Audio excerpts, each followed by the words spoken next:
आज भली पवित्र दिवस रे विवाह बंधन रे बांधी हेले बर अस्वस्थ वृक्ष बाजा बाण रोषणी और ब्राह्मणर मंत्रोच्चारण सहित बरकन्या हाथगंठी पड़ा। शह शह संख्यार शुभेच्छा गहन दशजिग पाड़ को साक्षी रखी उभय बरकन्या जन्म जन्मांतर विवाह बंधन रे बांधी हेले। मात्र यह एक साधारण विवाह नथिला। प्रकृति और परिवेश को भल पाउथुबा नरणपुर ग्रामर समाजसेवी क्षेत्रमोहन साहू द्वारा उड़ पोखरी तुठे लगा जाइथिबा बर अस्वस्थ वृक्षर विवाहर उत्सव थिला। भोरी भोजन रे उपस्थित थिबा हजार हजार संख्यार लोकों को आप्यायित करा जाइथिला।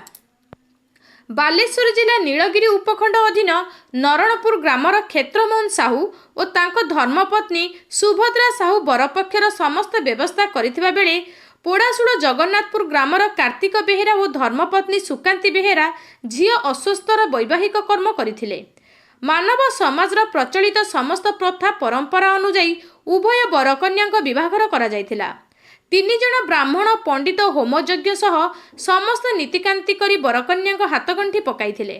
शंख हुलहुली कीर्तनर ताले ताले परिवेश कंपी उठिथिला।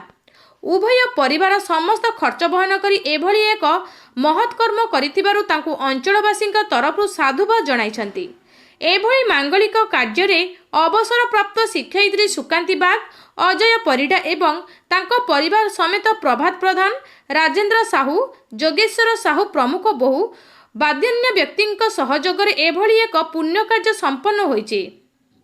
Bureau report, local news 7।